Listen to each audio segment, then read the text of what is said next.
चलिए भाई चलते हैं आपके सरप्राइज की तरफ।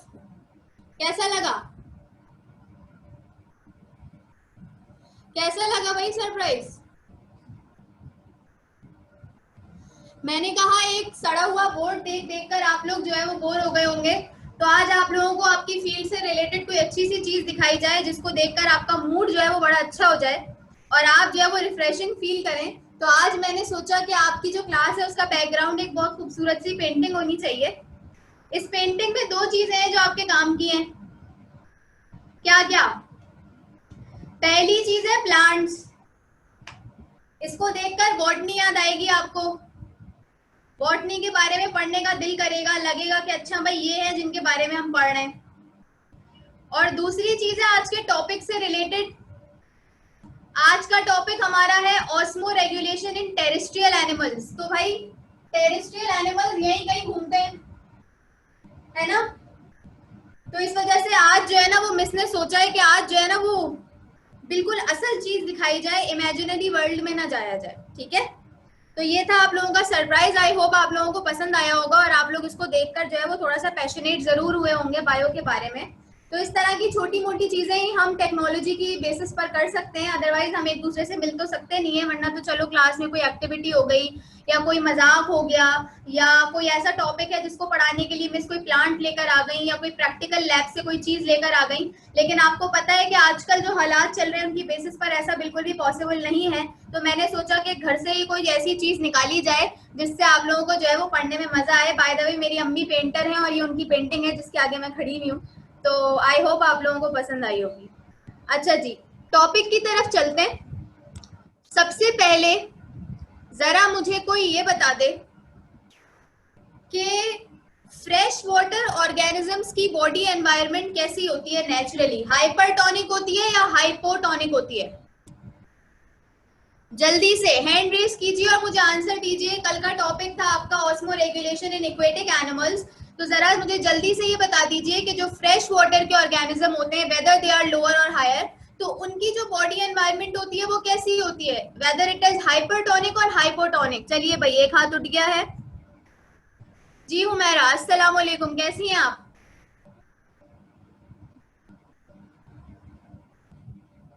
हुमैरा,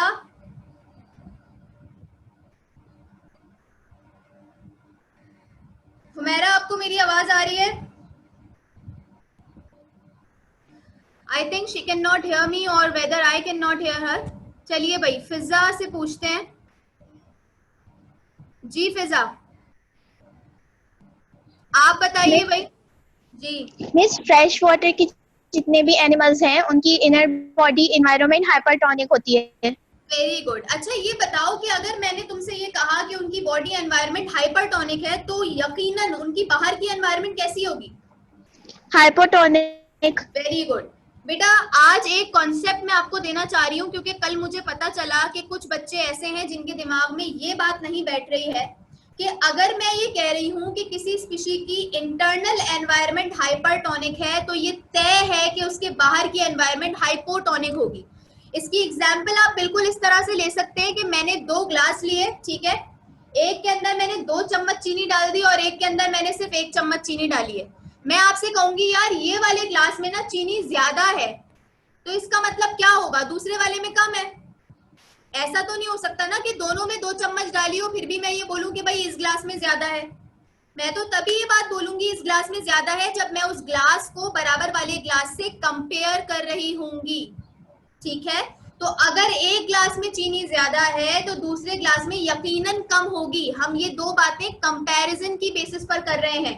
सिमिलरली अगर आपसे कहा जाए कि किसी ऑर्गेनिज्म की जो एनवायरनमेंट है वो हाइपर या हाइपोटोनिक है तो इट मींस कि उसके बाहर की जो एनवायरनमेंट होगी वो उसके कंपैरिजन में उसका ऑपोजिट होगी।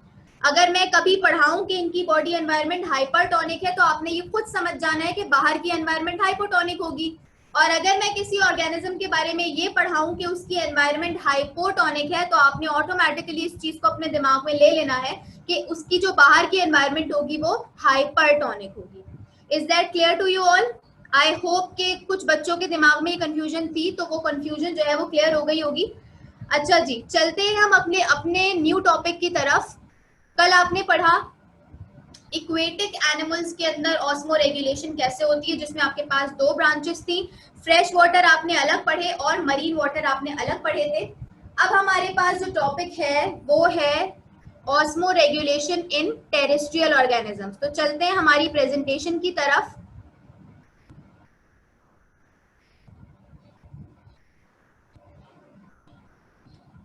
जी, तो प्रेजेंटेशन इस वक्त आप लोगों की स्क्रीन्स के ऊपर आपको नजर आ रही होगी। मैं स्टार्ट कर रही हूँ उसी वाली स्लाइड से जो कल हमने डिस्कस की थी कि हम पढ़ रहे हैं osmo regulation in animals, zoology का पार्ट है। ऑस्मो रेगुलेशन इन एनिमल्स के अंदर आपके पास दो तरह के एनिमल्स आ जाते हैं, number 1 aquatic animals, number 2 terrestrial animals. Aquatic animals के अंदर ऑस्मो रेगुलेशन किस तरह से होती है ये हमने डिस्कस कर लिया। अब हम आ गए हैं osmo regulation in terrestrial animals की तरफ। What do you think, osmo regulation पानी में ज्यादा मुश्किल होगी या फिर जो टेरेस्ट्रियल एनिमल्स होंगे उनके लिए ज्यादा मुश्किल होगी? जो टेरेस्ट्रियल होंगे उनके लिए ज्यादा मुश्किल होगी। क्यों?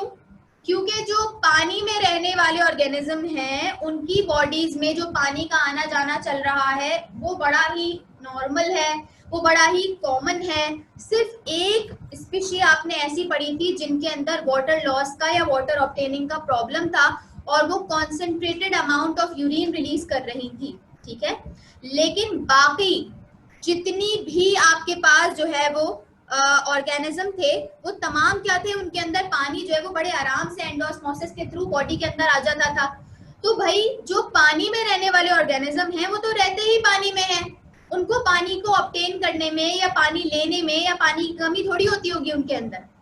लेकिन अगर मैं बात करूं टेरेस्ट्रियल एनिमल की बेटा, तो टेरेस्ट्रियल एनिमल्स वो एनिमल्स होते हैं जो पानी से दूर रहते हैं।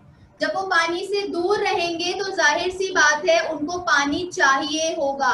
तो अब अगर वो अपनी बॉडी में एडेप्टेशंस नहीं करेंगे, पानी को बचाने की आदतें नहीं डालेंगे, तो उनकी बॉडी में इस्तेमाल होने के लिए पानी बचेगा ही नहीं। इस वजह से जो टेरेस्ट्रियल एनिमल्स हैं उनके अंदर जो ऑस्मो रेगुलेशन है वो बेस करती है कुछ एडेप्टेशंस पर। हमने पिछली क्लास में भी बात की थी कि एडेप्टेशंस क्या होती हैं, ये वो आदतें होती हैं जो हमें एनवायरनमेंट की वजह से डालनी पड़ती हैं। हम टेरेस्ट्रियल हैं और एनिमल्स टेरेस्ट्रियल है। When they were terrestrial they adapted to that environment, ठीक है। पानी से शुरुआत होती है जिंदगी की हमेशा, लेकिन जब ऑर्गेनिज्म लैंड के ऊपर आता है, टेरेस्ट्रियल लैंड के ऊपर आता है, तो यहाँ आने के बाद उसको आदतें डालनी पड़ती हैं, उसको चीजों को एडेप्ट करना पड़ता है इसी फॉर्म में, ठीक है। तो हमारी बॉडी में भी बहुत सारे ऐसे प्रोसीजर्स हैं जिनसे हम एडेप्टेशंस कर रहे हैं इस तरह की कि हम वाटर को कंजर्व कर सके। क्या कर सके? कंजर्व कर सके, बचा सके फॉर आवर यूज, ठीक है। तो आपके पास जो है वो नेक्स्ट जो स्लाइड है वो आपके इसी टॉपिक पे बेस करती है, टेरेस्ट्रियल एनिमल्स के अंदर ऑस्मो रेगुलेशन। जरा लंबा सा टॉपिक है, ये टॉपिक आता है नॉन रीजनिंग क्वेश्चन में, ठीक है। ज़ूलॉजी के पेपर में ये टॉपिक आता है ज्यादातर नॉन रीजनिंग क्वेश्चन में। 4 हेडिंग्स होती हैं इस टॉपिक के अंदर, 4 हेडिंग्स होती हैं इस टॉपिक के अंदर। इन 4 हेडिंग्स को आप लिखते हैं और 2-2, 3-3 लाइंस में इसको जो है वो डिफाइन कर देते हैं। But the point is that the concept should be clear in your mind, ताकि अगर कोई प्रॉब्लम हो तो आप जो है वो इसको इजीली आंसर कर सकें, ठीक है। अच्छा जी,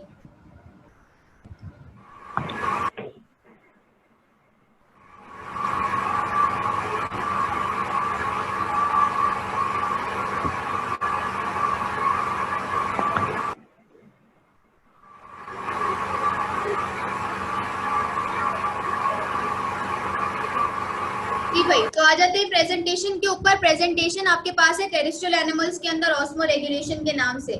is the slide clear to you all? सब पढ़ सकते हैं स्लाइड में क्या लिखा है? जल्दी से थम्स अप करके मुझे बताइए। Hira Salim, can you observe everything that is written on the slides? Very good, ठीक है भाई। तो आप जरा चेक करते करते चलते हैं ना, पूछते पूछते, ताकि भाई ऐसा ना हो कि सेंटर में कोई ऑब्स्टेकल आ जाए, हर्डल आ जाए, हम पढ़ाए जा रहे हैं, पता ही नहीं है आवाज जा भी रही है या नहीं जा रही है, ठीक है भाई। तो आपके पास स्लाइड है टेरेस्ट्रियल एनिमल। बड़े गौर से आपने बातों को सुनना है, बातें बड़ी ही सिंपल है, क्योंकि मैंने आपसे कहा ना नॉन रीजनिंग में आएगा तो बड़ी सिंपल सी बातें। क्या लिखा है? Terrestrial animals loose water bye evaporation through permeable surfaces. Terrestrial animals की जो बॉडीज होती हैं, उनकी जो सरफेसेस होती हैं, यानी कि अगर हम अपनी बॉडी में स्किन की बात कर लें, ठीक है, या किसी भी एनिमल की बॉडी में आउटर कवरिंग की बात कर लें, ये कैसी होती हैं? दे आर परमिएबल, यानी कि उनसे चीजें आर पार जा सकती हैं, आउटर एनवायरनमेंट से चीजों में एक्सचेंज हो सकता है, ठीक है।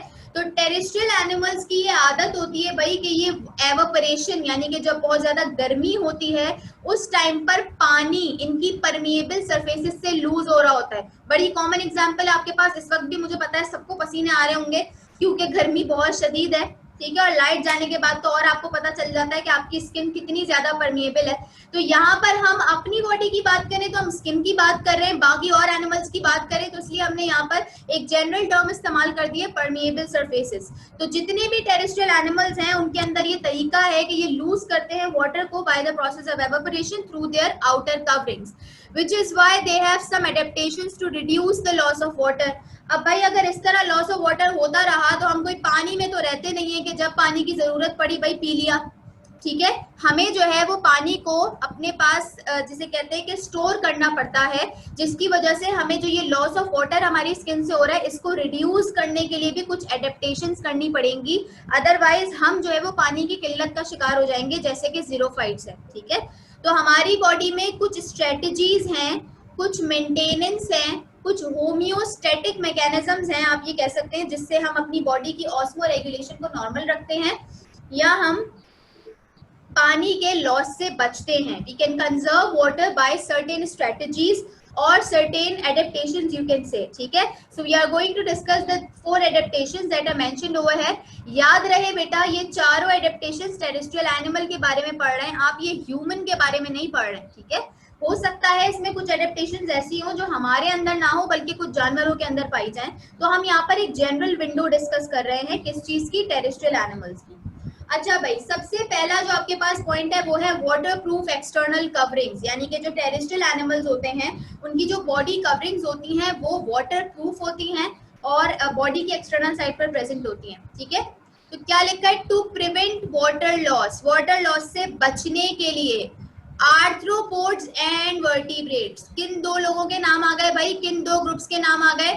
सक्सेसफुल लैंड एनिमल्स, ठीक है। Chapter number 10 kingdom animalia, first year, जब आपने लास्ट फाइलम पढ़ा था आर्थ्रोपोडा, यानी कि जो सबसे लार्जेस्ट फाइलम था, जब आपको ये पढ़ाया गया था तो आपसे कहा गया था कि भाई ये सबसे एडवांस्ड फाइलम है। क्यों? क्योंकि इसके जो कैरेक्टरिस्टिक्स हैं वो वर्टिब्रेट्स से मिलते हैं, इनके अंदर मूवमेंट होती है और मूवमेंट जो है वो बहुत क्विक होती है, जिस तरह हमारे मसल्स मूव कर रहे होते हैं, ठीक है। तो आपके पास जो है वो वाटर प्रूफ एक्सटर्नल कवरिंग्स किस किस के पास है? आर्थ्रोपोड्स के पास, ठीक है, और वर्टिब्रेट्स के पास। इसके अलावा मैं इनवर्टिब्रेट्स की बात नहीं कर रही हूँ। आर्थ्रोपोड्स और वर्टिब्रेट्स ने क्या किया है? डेवलप कर ली है वाटर प्रूफ एक्सटर्नल कवरिंग्स। इनके ऊपर जो है वो वाटर प्रूफ एक्सटर्नल कवरिंग्स मौजूद होती हैं। एग्जाम्पल में आपको 2-3 के बारे में बता दिया। फॉर एग्जाम्पल इन्होंने लिखा है keratinized epidermis in reptiles, birds and mammals. Keratinized का मतलब क्या होता है? कहीं लिख लो, केराटिन इज अ प्रोटीन, ठीक है। इसमें केराटिनाइज्ड लिखा हुआ है ना, ये केराटिनाइज्ड नहीं है, केराटिन है, ठीक है। केराटिनाइज्ड का मतलब यहाँ पर यही है, skin layer that is made up of keratin protein. तो केराटिन एक प्रोटीन है बेटा, जो आपकी स्किन की एपिडर्मस में मौजूद होता है, ठीक है। Keratin is a protein that is present in your epidermis।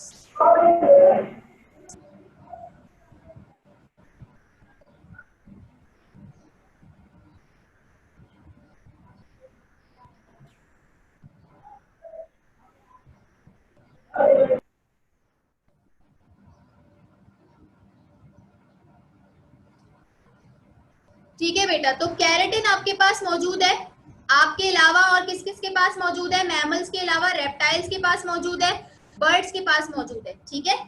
और अगर मैं इंसेक्ट्स के ऊपर चली जाऊं, इंसेक्ट्स की बात कर लूं, क्योंकि हमने ऊपर अभी मेंशन किया, हम आर्थ्रोपोडा को भी डिस्कस कर रहे हैं, तो आर्थ्रोपोडा के ऊपर जो कवरिंग होती है उसको हम क्या कहते हैं? क्यूटिकल कहते हैं।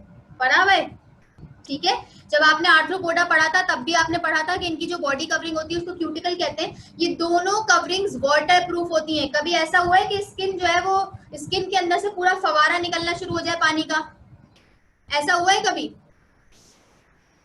अगर आपकी ये केराटिन नहीं होती, ये कवरिंग वाटर प्रूफ नहीं होती, तो अंदर का पानी फवारे से बाहर आ रहा होता, ठीक है, या बारिश होती तो आप फूल जाते। क्या हुआ भाई? पानी भर गया खाल के अंदर। ऐसा ही होता। वो टॉम एंड जेरी है ना, ज्यादा पानी पी लिया तो उसके बाद सुराख हो जाते हैं बॉडी के अंदर, वहां से पानी का फवारा निकलने लग जाता है। ऐसे ही होते हैं आप भी, ठीक है। तो ऐसा नहीं है। इसका मतलब ये है कि आपकी जो एपिडर्मिस है और आपके साथ साथ और वर्टिब्रेट्स की और आर्थ्रोपोड्स की जो एपिडर्मिस है, जो आउटर कवरिंग है, वो कैसी है? वाटर प्रूफ है, जिसकी वजह से अंदर का पानी अंदर ही कंजर्व रहता है, बाहर नहीं निकलता, एक्सेप्ट एवापोरेशन। थोड़ी बहुत जो एवापोरेशन होती है in the form of sweating, उसके अलावा ऐसा नहीं है कि बाहर का पानी अंदर आ सके या अंदर का पानी बाहर जा सके। It is water proof in nature, ठीक है। दूसरा आपके पास जो एडेप्टेशन है, समझ में आई पहली एडेप्टेशन सबको? ठीक है। यहाँ पर स्किन की बात हो रही है, यहाँ पर आउटर कवरिंग की बात हो रही है कि वो अगर वाटर प्रूफ होगी तो क्या होगा? वाटर जो है वो बॉडी से बाहर नहीं जा सकेगा। तो आपने वाटर के लॉस को बचा लिया। आप यहाँ पर ये 4 स्ट्रेटेजीज किस चीज की पढ़ रहे हैं? वाटर के लॉस को बचाने की। सेकेंड स्ट्रेटेजी आपके पास है एक्सक्रीशन ऑफ सॉलिड वेस्ट, यानी कि बॉडी से जो वेस्ट मटेरियल बाहर निकले वो सॉलिड फॉर्म में हो, ठीक है। तो देखिए क्या लिखा है, रेप्टाइल्स, बर्ड्स एंड इंसेक्ट्स, ये 3 का नाम लिया है इन्होंने, एक रेप्टाइल, एक बर्ड और एक इंसेक्ट। ये क्या करते हैं? Release uric acid. अच्छा, हमारी बॉडी में क्या रिलीज होता है भाई? यूरिन रिलीज होता है, ठीक है। लेकिन इनकी बॉडी में क्या रिलीज होता है? इनकी बॉडी में रिलीज होता है यूरिक एसिड। यूरिक एसिड के आगे लिखा है नाइट्रोजीनस वेस्ट, वो वेस्ट प्रोडक्ट जो नाइट्रोजन से बना हुआ हो, वो वेस्ट प्रोडक्ट जो नाइट्रोजन से बना हुआ हो, वो इनकी बॉडी से किस फॉर्म में रिलीज होता है? यूरिक एसिड की फॉर्म में रिलीज होता है। क्यों? आगे रीजन भी लिखा है, इट्स इनसॉल्यूबल इन वाटर, ये पानी में सोल्यूबल ही नहीं है। तो जब पानी में सोल्यूबल ही नहीं है तो क्या ऐसा होगा कि बॉडी से सॉलिड वेस्ट के साथ साथ वाटर भी बाहर आ रहा हो? नहीं, वाटर आ ही नहीं सकता, क्योंकि यूरिक एसिड पानी में डिसॉल्व ही नहीं हो सकता, ठीक है। It is insoluble in water and is released in the form of crystals, ठीक है। ये यूरिक एसिड इनकी बॉडी से जब रिलीज होता है तो in the form of crystals होता है। क्यों? आफ्टर इनफ वाटर रीएब्जॉर्प्शन, यानी कि जिस वक्त बॉडी में वेस्ट बनता है उस वक्त उस वेस्ट से पानी को वापस खींच लिया जाता है, रीएब्जॉर्ब कर लिया जाता है बॉडी के अंदर, ताकि वो पानी जो है वो बॉडी के मैकेनिज्म्स के में इस्तेमाल हो सके, बॉडी के काम आ सके, ठीक है। जब पूरी तरह से पानी उस वेस्ट मटेरियल में से निकाल लिया जाता है, इतना पानी निकाल लिया जाता है कि वो जो मटेरियल है वो क्रिस्टल की फॉर्म में आ जाता है, तब उसको बॉडी से बाहर रिलीज आउट किया जाता है, तब उसको बॉडी से बाहर एक्सक्रीट आउट किया जाता है, ठीक है। This is known as excretion of solid waste, ठीक है।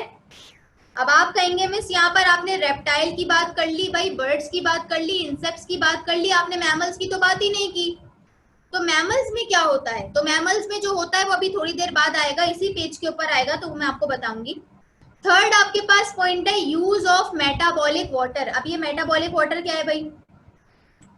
आप लोग केमिस्ट्री में रिएक्शंस पढ़ते हैं बहुत सारे, ठीक है। हर रिएक्शन के एंड में आप देखते होंगे H2O जरूर बनता है।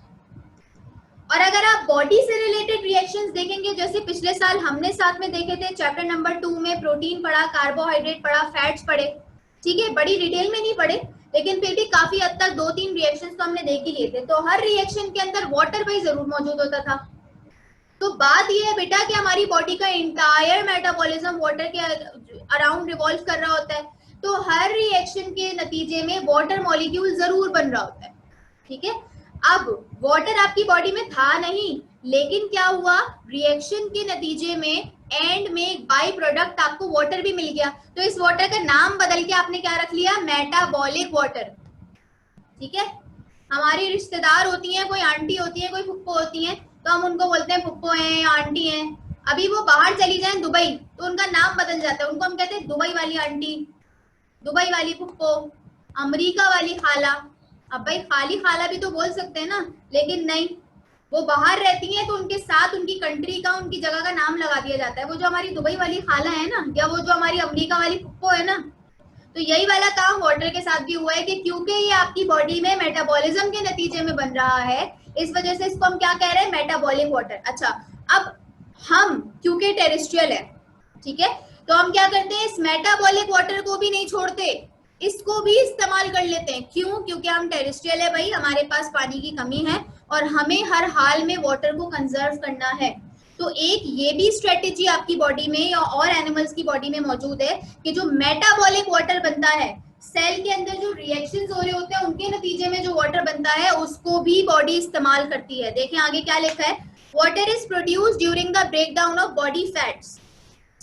सबसे ज्यादा मेटाबॉलिक वाटर कब मिलता है, या जो रिएक्शंस मशहूर हैं वाटर को प्रोड्यूस करने में, वो है ब्रेकडाउन ऑफ फैट्स। जब आप फैट्स खाते हैं, फैट्स में आपके पास क्या है, लिपिड्स हैं, ऑयल्स हैं। जब आप फैट्स कंज्यूम करते हैं और फैट का मेटाबॉलिज्म आपकी बॉडी में होता है, ठीक है, तो उसके नतीजे में वाटर मॉलिक्यूल्स बनते हैं। अब क्या है, ये मॉलिक्यूल्स भी आपकी बॉडी में इस्तेमाल किए जाते हैं। लिखा है some mammals use this metabolic water too. Mammals जो है वो उस मेटाबॉलिक वाटर को भी इस्तेमाल करते हैं। अच्छा, उसके बाद एक एग्जांपल ऐसी है कि आपके दिमाग में पूरी बातें क्लियर हो गई होंगी। सही है, कैमल, सबको पता है कि वो सहरा का जानवर है, उसके पास इतना पानी अवेलेबल नहीं होता। हम क्या पढ़ते थे भाई, जब कैमल पानी पीता है ना तो वो अपने हम्प में स्टोर कर लेता है और उसके बाद फिर वो अपनी बॉडी में जो है वो यूटिलाइज कर लेता है। वो पिया हुआ पानी नहीं होता, वो उसका मेटाबॉलिक वाटर होता है जिसको वो स्टोर कर रहा होता है, ठीक है। कैमल की बॉडी में जो उसका मेटाबॉलिक वाटर बनता है उसको वो स्टोर कर रहा होता है ताकि सहरा की कंडीशंस में, जीरोफिटिक कंडीशंस में अगर उसको पानी ना मिले तो वो अपनी बॉडी के मेटाबॉलिज्म के लिए उस पानी को इस्तेमाल कर सके।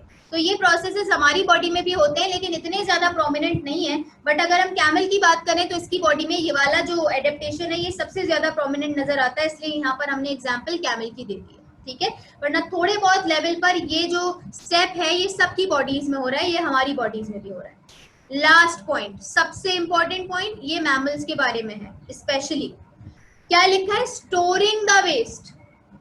अच्छा भाई, स्टोरिंग द वेस्ट का क्या मतलब है, क्या लिखा है भाई, mammals do retain some urea in their kidneys in order to enhance the reabsorption of water. बहुत ही अजीब किस्म की आपने इस वक्त एक बात पढ़ ली है जो आपके लिए बड़ा ही न्यू पॉइंट है, लेकिन मैं इस पॉइंट को इंशाल्लाह ताला आज आप लोगों को क्लियर कर दूंगी ताकि आपकी एक बेस बन जाए, फिर उसी की बेस पर आपको आगे और जो टॉपिक्स हैं वो पढ़ने। मैमल्स की जो बॉडी है उसमें जो किडनी है, आपका जो एक्सक्रीटरी सिस्टम है, ठीक है, वो कर रहा है बेसिकली पानी को रिलीज करना, बॉडी में कितना पानी रखना है, कितना पानी निकालना है, ये सारी चीजें मैनेज कर रहा है। जो किडनीज होती हैं आपकी बेटा, नेचुरली किडनीज के अंदर यूरिया स्टोर होती है। यूरिया क्या है, सॉल्यूट है, सॉल्वेंट है? अगर सॉल्यूट है तो ऐसे करें, अगर सॉल्वेंट है तो ऐसे करें। यूरिया सॉल्यूट है या सॉल्वेंट है? किसी का भी हाथ नजर नहीं आ रहा। यूरिया सॉल्यूट है, सॉल्वेंट तो नहीं है ना, पानी तो नहीं है,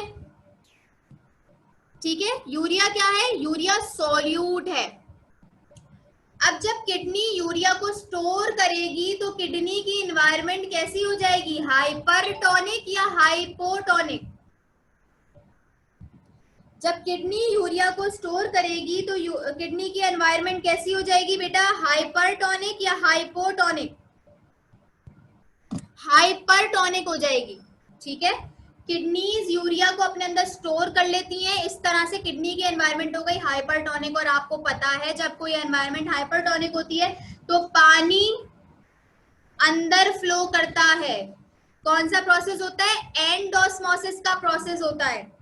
तो किडनीज नेचुरली अपने अंदर यूरिया को स्टोर करती हैं ताकि वो हाइपरटोनिक हो जाए। जब वो हाइपरटोनिक हो जाएंगी तो उनको पता होगा कि भाई बाहर की एनवायरनमेंट जब हाइपरटोनिक होगी मुझसे तो क्या होगा, पानी मेरे अंदर फ्लो होगा। तो इससे क्या होता है, देखें लास्ट लाइन क्या लिखी है, रीएब्जॉर्प्शन ऑफ वाटर। अगर किडनीज के थ्रू आपकी बॉडी का ज्यादा पानी निकलने वाला होगा तो क्या कर लिया जाएगा, उसको एंड किडनी के पॉइंट पर जाकर उस पानी को वापस खींच लिया जाएगा। एब्जॉर्प्शन ऑफ वाटर नहीं लिखा हुआ मैंने लिखा हुआ है रीएब्जॉर्प्शन ऑफ वाटर, यानी कि वो पानी जो कि बाहर जाने के लिए तैयार हो चुका है, किडनी से गुजर रहा है, बस के बॉडी से रिलीज होगा, लेकिन इस यूरिया की स्टोरेज की वजह से किडनी की एनवायरनमेंट एक्सट्रीमली हाइपरटोनिक हो गई।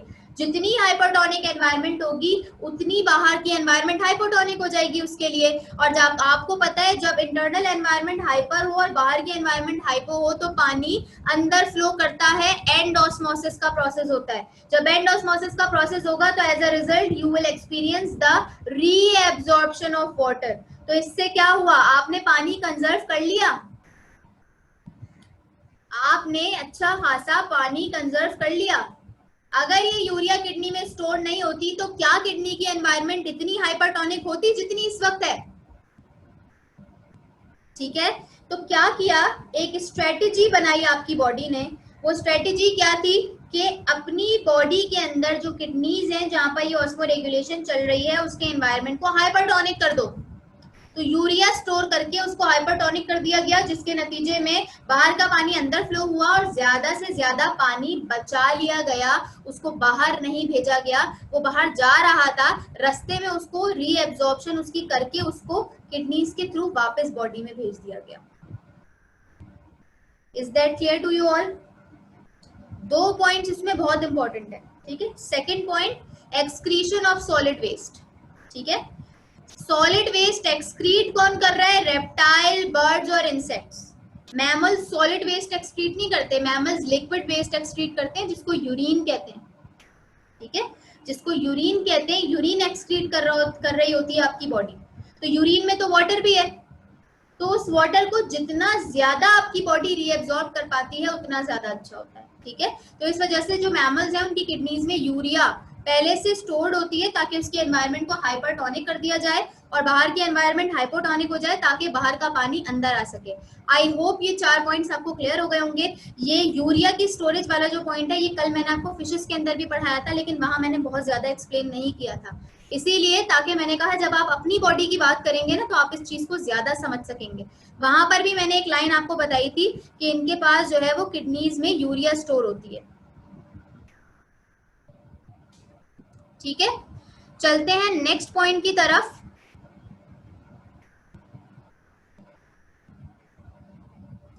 देखें, आपके पास जो स्लाइड है इसकी second heading cartilaginous fishes. Cartilaginous fishes की थर्ड लाइन में आइए, देखिए क्या लिखा है, they do not have any problem regarding water loss because they store high concentrations of urea in their bodies। ये in their bodies की जगह मैं चाहूं तो in their kidneys भी लिख सकती हूँ। हो गई एक ही बात। अभी यही बात कहाँ कर आ रहे हो? मैमल्स के अंदर कर आ रहे हो। यही बात तुम्हें कल मैंने फिशेस के अंदर भी पढ़ा दी। कौन सी फिशेस के अंदर? कार्टिलेजिनस फिशेस के अंदर। इनकी किडनीज में भी यूरिया मौजूद होती है, इसीलिए ताकि वाटर की ज्यादा से ज्यादा रीएब्जॉर्प्शन की जाए। इस पॉइंट को अपने दिमाग में बिठा लो, क्योंकि अब जिस लॉन्ग क्वेश्चन पर आप आने वाले हैं थोड़े दिन में वो है एक्सक्रीटरी सिस्टम आपका। उसका जो कोर पॉइंट है ना, पूरे सिस्टम के मैकेनिज्म का जो कोर पॉइंट है, जो सेंट्रल आइडिया है, वो इसी पॉइंट के गिर्द घूमता है भाई। अगर इसका कॉन्सेप्ट क्लियर नहीं होगा तो वो तुम लोगों को प्रोसेस समझ में नहीं आने वाला। बेसिक पॉइंट क्या है इसको दिमाग में रख लो कि किडनीज अपने अंदर यूरिया स्टोर करती हैं ताकि वो हाइपरटोनिक एनवायरनमेंट क्रिएट कर सकें। जितनी एनवायरनमेंट हाइपरटोनिक होगी उतनी बाहर की एनवायरनमेंट हाइपोटोनिक होगी। जब बाहर की एनवायरनमेंट हाइपोटोनिक होगी तो बाहर का पानी अंदर आएगा, और हम यही चाहते हैं कि पानी बॉडी से बाहर ना निकले, बल्कि ज्यादा से ज्यादा पानी किडनीज के अंदर वापस आ जाए ताकि वहां से वापस बॉडी के अंदर भेज दिया जाए। बिकॉज वी आर टेरेस्ट्रियल, हमारे पास फ्री का पानी नहीं है। We have to conserve water at any cost. Is that clear to you all? जल्दी से थम्स अप साइन बता दें ताकि मुझे ये यकीन हो जाए कि आप लोगों को ये पॉइंट जो है मेरा समझ में आ गया है। जल्दी से थम्स अप साइन शो कर दीजिए बेटा, ताकि मुझे पता चल जाए कि आप लोगों को मेरा ये पॉइंट समझ में आ गया है। Very good.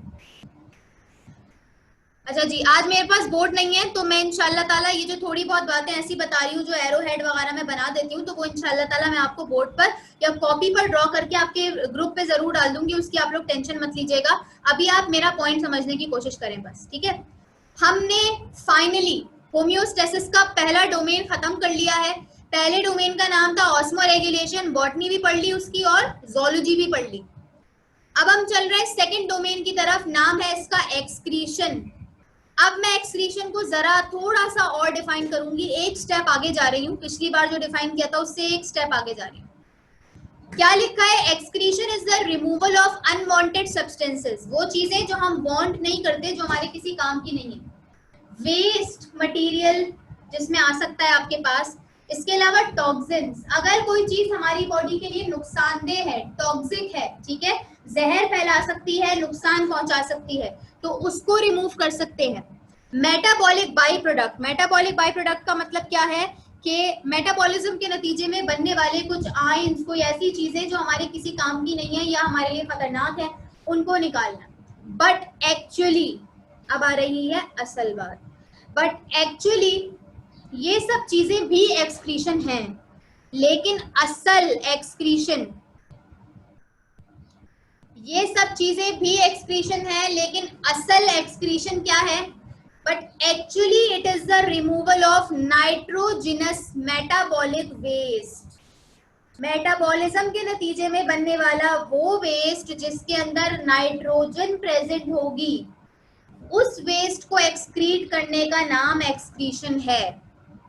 एक्सक्रीशन में आप अनवांटेड चीजों को भी बॉडी से बाहर निकाल सकते हैं, एक्सक्रीशन में टॉक्सिन्स को भी निकाल सकते हैं, मेटाबॉलिक बाई प्रोडक्ट्स को भी निकाल सकते हैं। लेकिन अगर एक मेजर बात की जाए, द मेजर पॉइंट कि एक्सक्रीशन किसको कहते हैं, तो it is actually the removal of nitrogenous waste. असल में ये नाइट्रोजन वेस्ट को निकालने का नाम है। अब ये नाइट्रोजिनस वेस्ट आएगा कहाँ से भाई?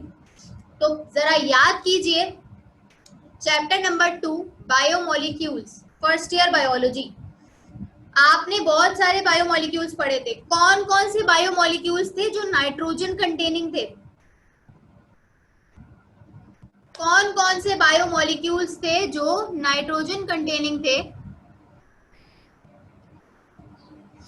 जी बताइए भाई। मैम एक प्रोटीन थे और एक न्यूक्लिक एसिड। Very good. एक हमारे पास प्रोटीन ऐसा था जो कि नाइट्रोजन कंटेनिंग था, और एक हमारे पास न्यूक्लिक एसिड्स थे जो कि नाइट्रोजन कंटेनिंग थे। तो बेटा जब ये दो चीजें आपकी बॉडी में मेटाबोलाइज होती हैं, जब इनका मेटाबॉलिज्म आपकी बॉडी में चल रहा होता है ना, तो उस टाइम पर जो वेस्ट मटेरियल बनता है, जो मेटाबॉलिक बाय प्रोडक्ट बनता है, उसको हम क्या कहते हैं? Nitrogenous waste. इस बात को अपने दिमाग में बिठा लें, डेफिनेशन के पॉइंट ऑफ व्यू से अपने पास लिख लें। नाइट्रोजिनस वेस्ट क्या होता है? हमारी बॉडी में प्रोटीन का और न्यूक्लिक एसिड का टूटना फूटना, ठीक है, उसका जब मेटाबॉलिज्म चल रहा होता है तो उसके नतीजे में जो वेस्ट बनता है, that is called nitrogenous waste. तो ये नाइट्रोजिनस वेस्ट जो है ना, ये हमारे लिए बेइंतहा खतरनाक है। हम किसी भी सूरत पर इस नाइट्रोजिनस वेस्ट को अपनी बॉडी में नहीं रख सकते।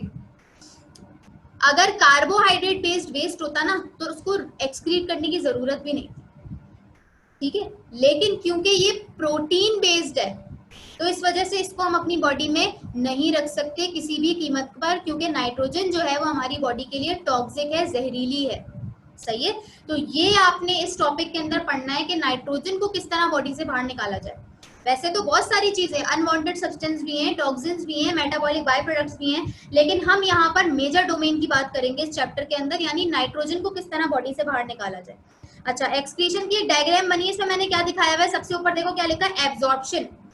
याद करो भाई, डाइजेस्टिव सिस्टम में पढ़ते थे, न्यूट्रिशन के चैप्टर में पढ़ा था कि जब हम खाना खाते हैं, हमारी बॉडी में डाइजेशन होती है, उसके बाद एब्जॉर्प्शन होती है, एनर्जी बॉडी में एब्जॉर्ब हो जाती है। एब्जॉर्प्शन के बाद होती है उसकी डिस्ट्रीब्यूशन, फिर वो बॉडी में डिस्ट्रीब्यूट हो जाती है। उसके बाद होती है उसकी बायो ट्रांसफॉर्मेशन, यानी कि जिस जिस फॉर्म में चीजें जरूरी हैं उस फॉर्म में कन्वर्ट हो जाती हैं। लेकिन जब ये सब काम हो जाता है तो उसके बाद फिर नाइट्रोजन को निकाला जाता है बॉडी से बाहर, ठीक है। तो नाइट्रोजन को जब निकाला जाएगा बॉडी से बाहर, तो इस प्रोसेस को आप कहेंगे एक्सक्रीशन। सारे डाइजेस्टिव सिस्टम के काम पूरे होने के बाद ये काम होगा। सही है। सेल ने तोड़ फोड़ भी कर दी, एब्जॉर्प्शन भी कर दी, बायो ट्रांसफॉर्मेशन भी कर दी, जो जो उसको चाहिए था अपने पास रख लिया उसने संभाल कर, लेकिन अब वो डर रहा है नाइट्रोजन से, भाई कि इसको निकालो। तो अब कौन सा प्रोसेस होगा? एक्सक्रीशन होगा। इसलिए मैंने एक रे डायग्राम बनाई है ताकि आपको ये पता चल जाए कि ये प्रोसेस हो कब रहा होता है। अच्छा जी, उसके बाद आते हैं नेक्स्ट स्लाइड के ऊपर। एक्सक्रीशन इन प्लांट्स, आ गए हैं बॉटनी के ऊपर। ये देखिए कितनी प्यारी मैंने आपके लिए तस्वीर लगाई प्लांट्स के बारे में। सही है। अब हम इन प्यारे प्यारे पौधों की बात कर रहे हैं।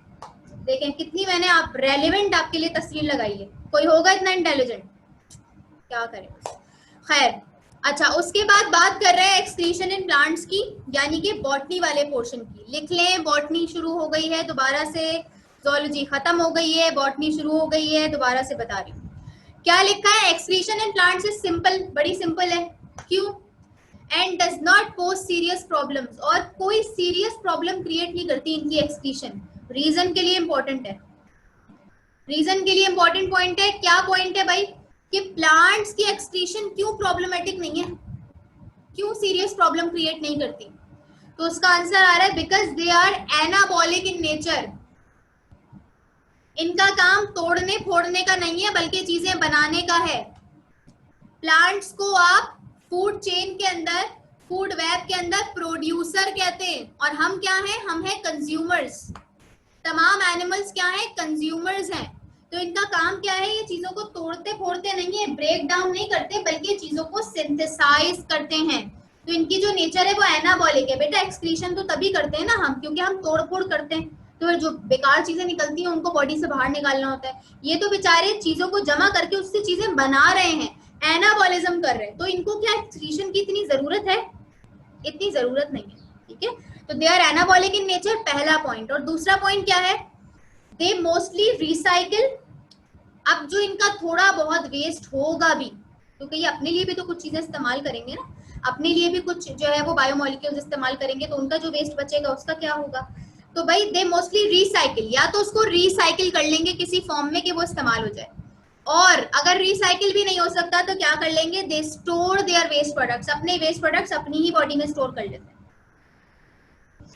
आप लोगों ने कुछ सेल्स पढ़े होंगे प्लांट के अंदर, पहले भी पढ़े होंगे, अभी भी मैंने आपको काफी दफा नाम बताया है, पेरेन्काइमा, कोलेनकाइमा और स्क्लेरेन्काइमा। नाम सुना हुआ है? स्क्लेरेन्काइमा सेल्स वो सेल्स होते हैं बेटा जो डेड सेल्स कहलाते हैं, और उनके कोनों पर इतनी चौड़ी चौड़ी लिग्निन की डिपोजिशन होती है। चैप्टर 2 में पढ़ाई थी मैंने ये बात, आपको जहां मैंने आपको सेल्यूलोज पढ़ाया था ना, वहां पर ये बात मैंने आपको पढ़ाई थी कि इन सेल्स के कोनों पर लिग्निन भरा हुआ होता है।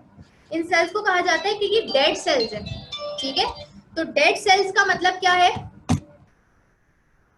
डेड कैसे हुए और इनके अंदर लिग्निन कैसे जमा हुआ, ये इनका वेस्ट प्रोडक्ट होता है बेटा, जो इनके सेल्स में आकर डिपॉजिट हो जाता है। तो यहीं पर मैं अपनी बात खत्म करूंगी। एक रीजन मैंने इस वक्त आपको बताया है कि प्लांट्स के अंदर जो एक्सक्रीशन है वो सिंपल है, सीरियस प्रॉब्लम्स कॉज नहीं करती जिस तरह हमारी बॉडी में नाइट्रोजिनस वेस्ट करता है। क्यों? उसके दो रीजंस हैं। पहला रीजन कि ये एनाबॉलिक है, ठीक है, ये ब्रेक डाउन नहीं करते, और जो थोड़ा बहुत ब्रेक डाउन ये करेंगे अपनी बॉडी के लिए, जब अपनी बॉडी के मैकेनिज्म्स कर रहे होंगे, तो उस टाइम पर ये दो काम करते हैं, या तो ये वेस्ट प्रोडक्ट को रिसाइकिल कर लेते हैं, या फिर ये वेस्ट प्रोडक्ट को अपनी ही बॉडी में स्टोर कर लेते हैं, जो उनके स्ट्रक्चर का पार्ट बन जाता है, ठीक है। अगला पॉइंट भी देख लो, they do not excrete nitrogenous waste. इनके पास नाइट्रोजिनस वेस्ट होता ही नहीं है, बल्कि ये क्या करते हैं, दूसरों के वेस्ट को भी रिसाइकिल कर रहे होते हैं, ठीक है। प्लांट्स जो हैं वो नाइट्रोजिनस वेस्ट रिलीज नहीं करते, बल्कि दूसरों के वेस्ट को, जो एनिमल्स वगैरह अपना वेस्ट रिलीज करके चले जाते हैं ना प्लांट के पास, उसको ये रिसाइकिल करते हैं, उसको नाइट्रेट्स में कन्वर्ट करके अपनी बॉडी में इस्तेमाल करते हैं। नाइट्रोजन साइकिल पढ़ी हुई है सबने?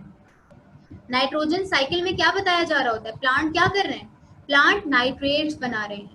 तो ये क्या करते हैं, खुद तो नाइट्रोजनस वेस्ट रिलीज नहीं करते, बल्कि जो दूसरों के वेस्ट प्रोडक्ट होते हैं, एनिमल्स के वेस्ट प्रोडक्ट जो इनके आसपास मौजूद होते हैं, जाहिर जंगल है, एनिमल्स वगैरह जो है वो एक्सक्रीशन करते हैं, तो ऐसे में क्या करते हैं, ये उनके वेस्ट को भी रिसाइकिल कर रहे होते हैं। सही है, ये आप लोगों की स्लाइड है। अब इसी स्लाइड से इंशाल्लाह ताला जो है वो अगली क्लास में बात स्टार्ट करेंगे। जल्दी से बस मुझे एक चीज का आंसर ये दे दें कि हम किडनीज के अंदर यूरिया क्यों स्टोर करते हैं? Why we store high amounts of urea in our kidneys? जी एमन, जी बेटा। ताकि वाटर की रीअब्सॉर्प्शन हो सके, ताकि ज्यादा से ज्यादा वाटर की रीअब्सॉर्प्शन हो सके। Very good. अच्छा ये बताइए हमजा,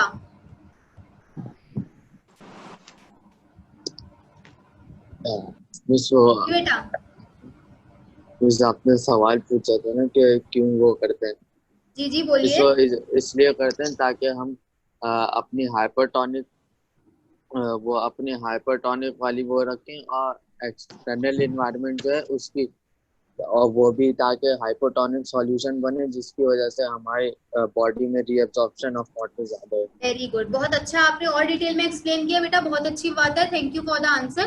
तो आपके दो फ्रेंड्स ने आपको यहाँ पर आंसर दिया, एक ने दिया कि ताकि रीअब्जॉर्प्शन ऑफ वाटर हो सके, दूसरे फ्रेंड ने आपको बहुत डिटेल में समझाया कि भाई पानी आने से क्या होगा कि हमारी जो बॉडी की एनवायरनमेंट होगी वो अपने वाटर को बाहर रिलीज नहीं कर सकेगी, बल्कि ज्यादा से ज्यादा वाटर को अपनी बॉडी में कंजर्व कर सकेगी। ठीक है, I hope everything is clear to you all. अगर कोई प्रॉब्लम हो बेटा तो ग्रुप पर या मुझसे जो है वो पर्सनली पूछ लीजिएगा, देयर इज नो इशू। ठीक है, बाकी नोट्स आपके रेडी हो रहे हैं, कुछ टाइम से इंशाल्लाह ताला आपको बुलाकर या कॉल करके आपको जो है वो दे दिए जाएंगे। और बाकी मेरी प्रेजेंटेशंस आपके पास हैं जो लेक्चर की फॉर्म में आपके लिए इनफ है, तो आप जो है वो आहिस्ता आहिस्ता अपनी तैयारी को स्टार्ट कर दें और जो जो टॉपिक्स आपको करा दिए गए हैं उनको गो थ्रू कर लें। ठीक है बेटा, इंशाल्लाह ताला नेक्स्ट क्लास में मिलते हैं, तब तक के लिए अपना बहुत ख्याल रखिएगा। अल्लाह हाफिज।